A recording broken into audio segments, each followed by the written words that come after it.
Good morning. Thank you for being here. My name is David Rashid, R-A-S-H-I-D, along with my partners Jennifer Ashley, A-S-H-L-E-Y, and Heidi Wickstrom, W-I-C-K-S-T-R-O-M.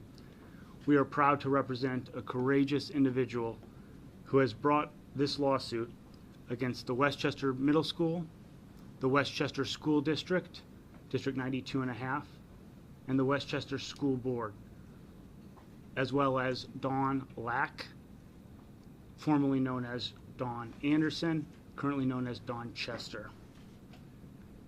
Allow me to provide a summary of the events from the lawsuit.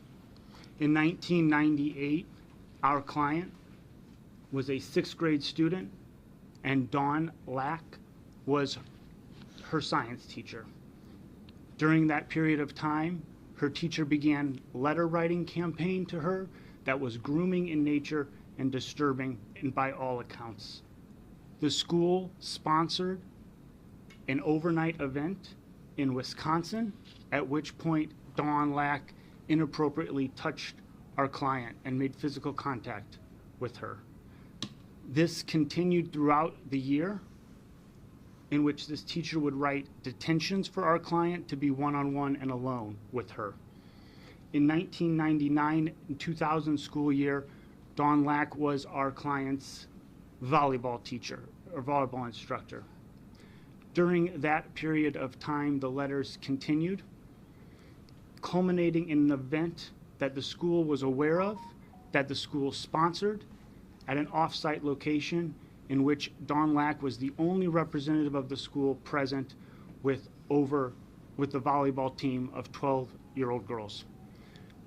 The girls were sleeping on one side of a half wall, and Dawn Lack had an air mattress on the other side of the half wall. And it was there that Dawn instructed our client to come and sleep on the air mattress with her overnight. While there, our client was sexually abused.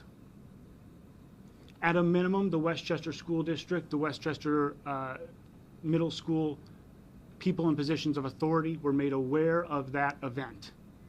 That happened in the fall of 1999, and yet no action was taken by those in the position of authority for several months. During that period of time, the letter writing continued, the one-on-one time continued, and the sexual abuse continued. The client was sexually abused in the science lab, in the classroom, and in the gym by this individual, of whom the school district and people in position of authority knew had a sleepover off-school premise with.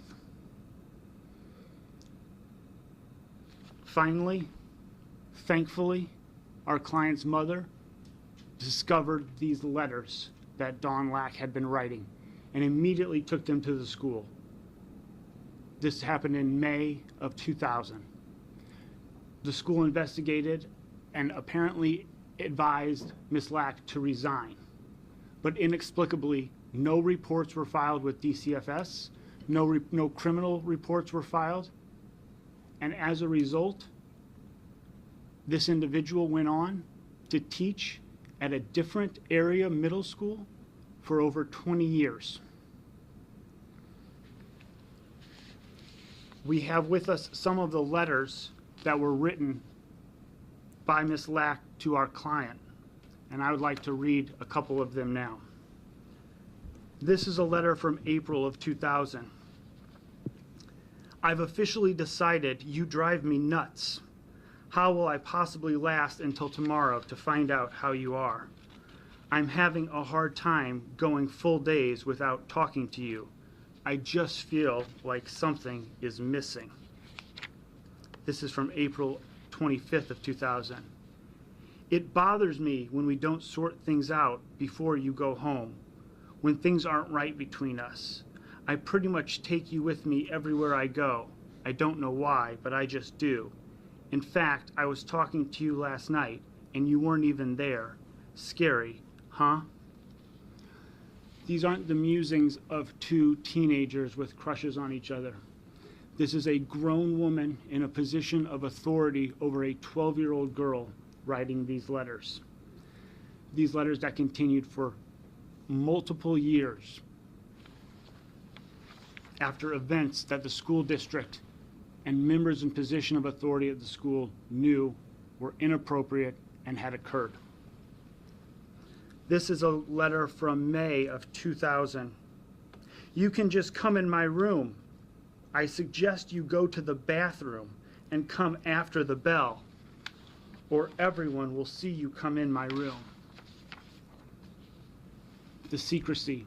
This is just one of many letters that instruct our client to be secretive, to hide what's going on between this teacher and the student.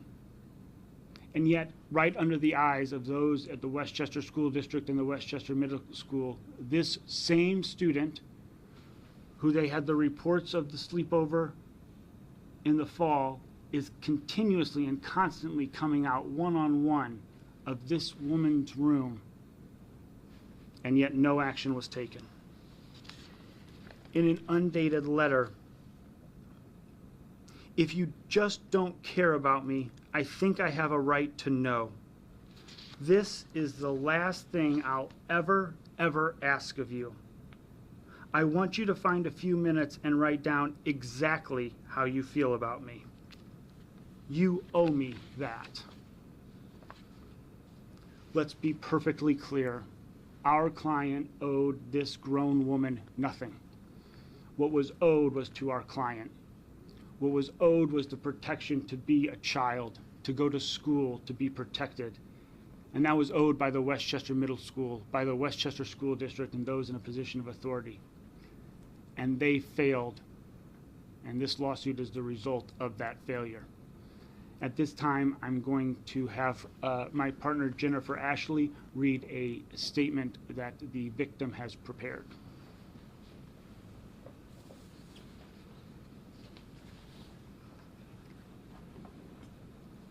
This is a statement written by the victim.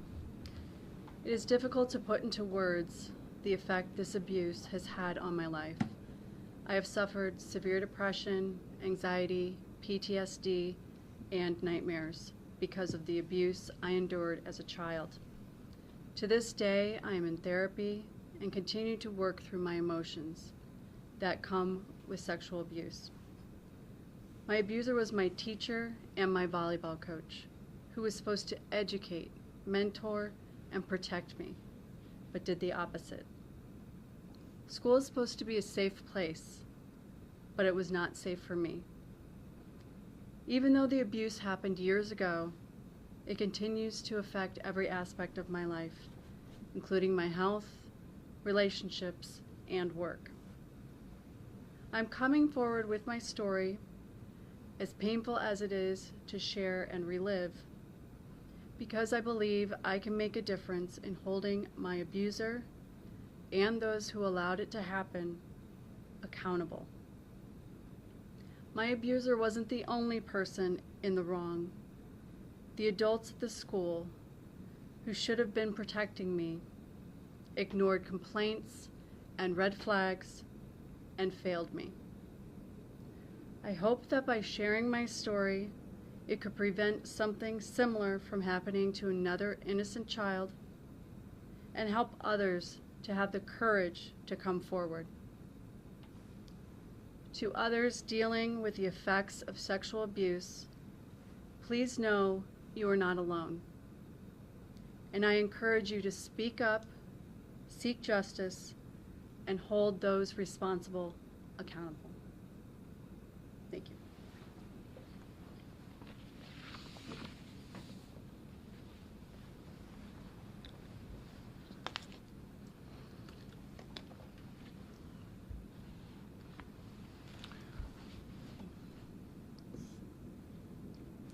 The message for parents out there who send their children to school every day is be vigilant, be aware of the signs of potential abuse and neglect. Trust that spidey sense that tells you something's not quite right.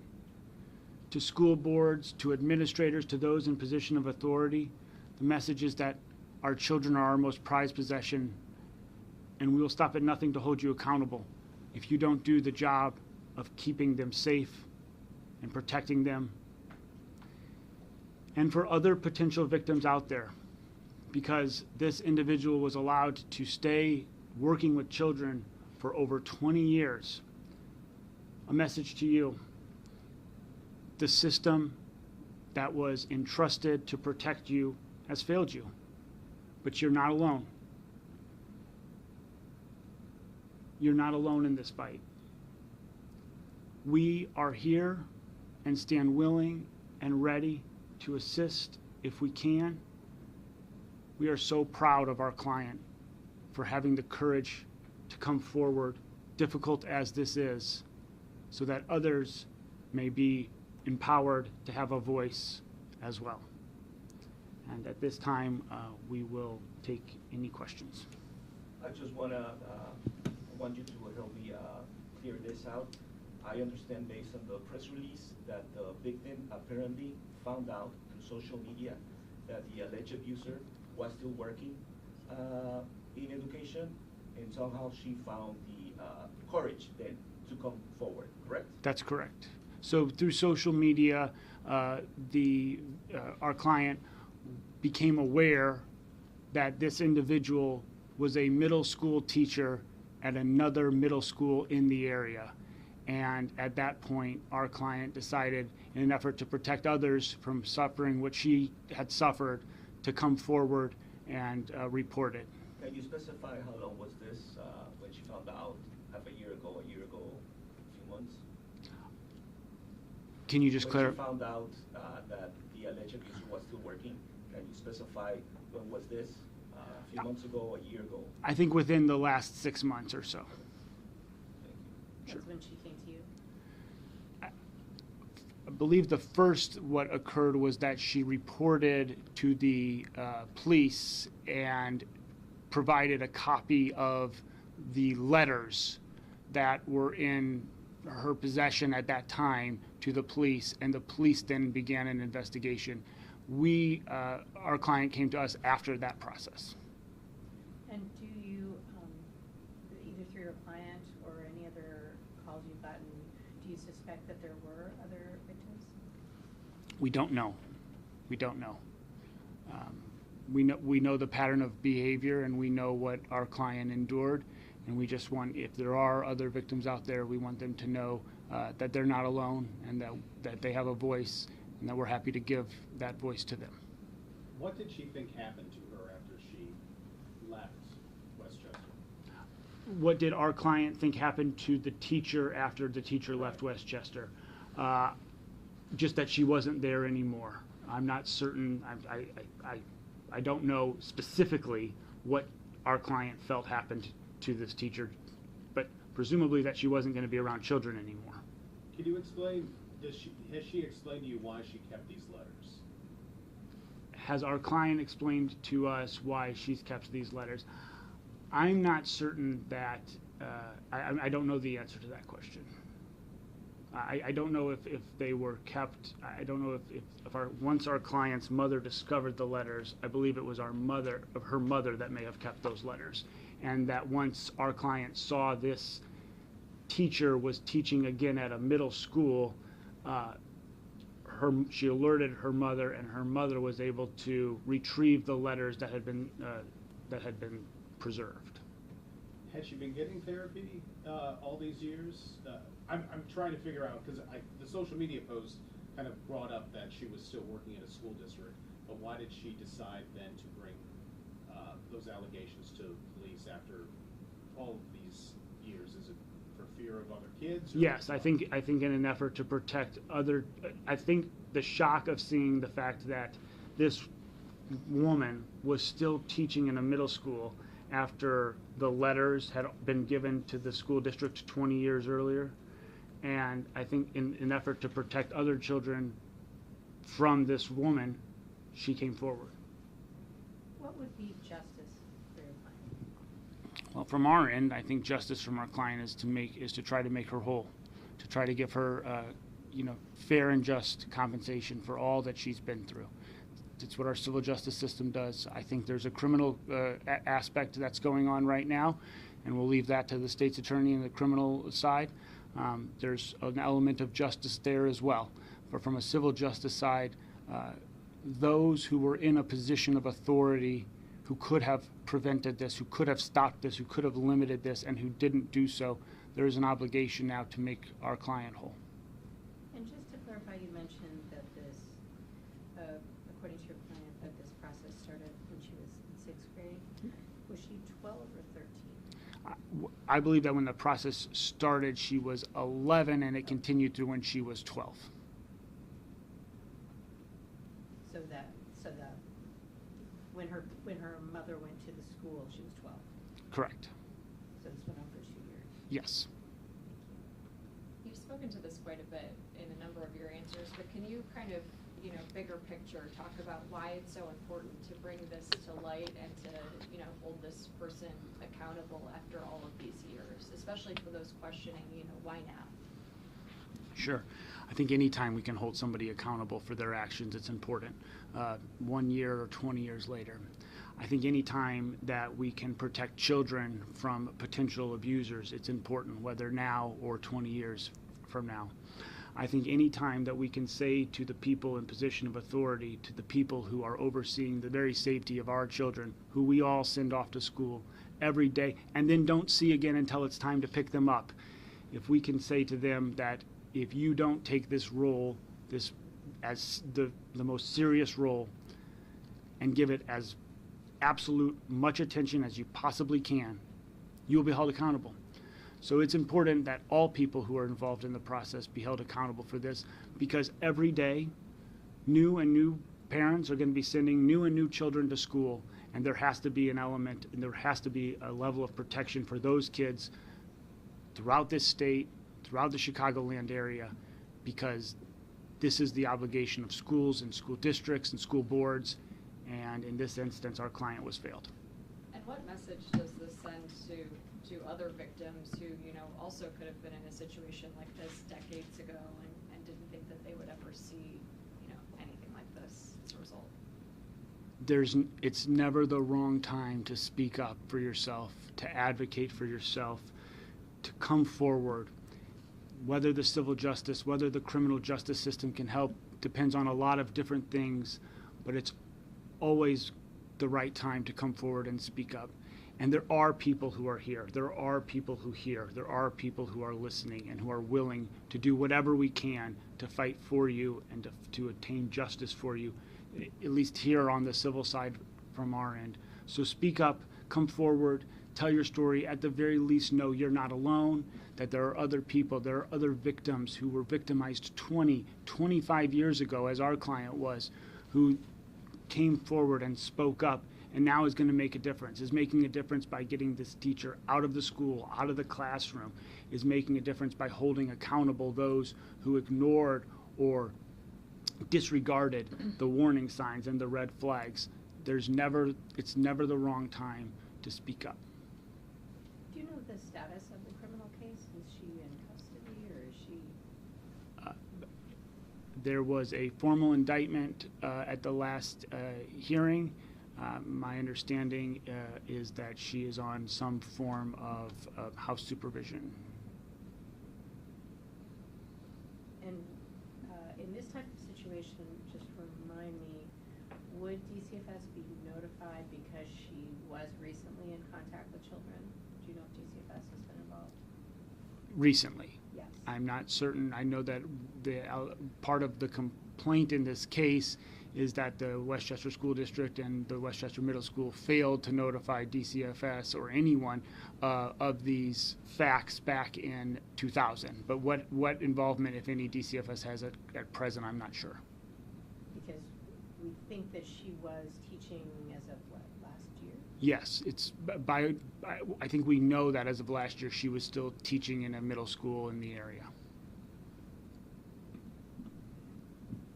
And is there anything else you could tell us about your client? I appreciate you reading her statement, but you mentioned that she's getting treatment. Is she a parent now? Is she still in the area now? Has this kept her from doing other things? I think the harms that our client has experienced are incalculable. I mean, just from the the description from her own words, the suffering that she's experienced with the depression, the anxiety, the post-traumatic stress, the nightmares, all of that. As with any of us, our client is attempting to live their best life at this point. But this is a hurdle that for a 12-year-old girl to overcome and to live the rest of their life with has been extraordinarily challenging. Can you confirm how old the client is today? The client will turn 38 in December. And did you feel comfortable sharing any other details? Is she working? Does she have a family? I think it's probably enough for Okay. that we're at this point. Thank Thank Is you. she still in the area? Yes. Okay. Dawn Chester, was she married, kids, anything then, now? We believe that she was married with children or with a child on the way during the period of time that this occurred, although that's just, that's what we believe. She was pregnant during some of the 2 years? It's possible, yes.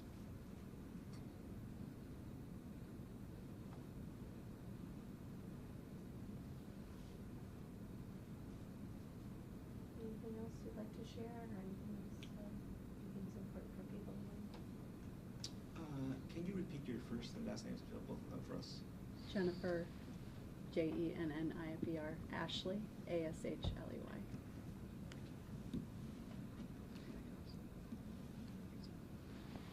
And was this actually filed today? So it was filed on Wednesday. It was accepted as a filing on Thursday, and then so it's officially on file as of Thursday. Do you know if the parties have been served? I would say probably not at this point. Yeah, that's. I haven't seen the Soon. complaint yet. What are you asking? What is being asked for? So if there are copies of the complaint here, if you'd like to look at it. And so, the complaint, obviously, we are asking for recovery in excess of the jurisdictional limit in the Circuit Court of Cook County. Obviously, the discovery process will ascertain what full and fair justice will look like for our client at the end of this. But you can rest assured that we'll be asking for full and fair compensation for all that our client has suffered because of this. Was there a dollar amount though? Just in excess of the jurisdictional limitation, but no dollar amount yet. That will be fleshed out, of course, in the discovery process. It's $50,000, but that will be fleshed out in the discovery process. What have similar cases seen as far as jury awards? I don't have an answer to that at this point. You don't? No. No? Okay.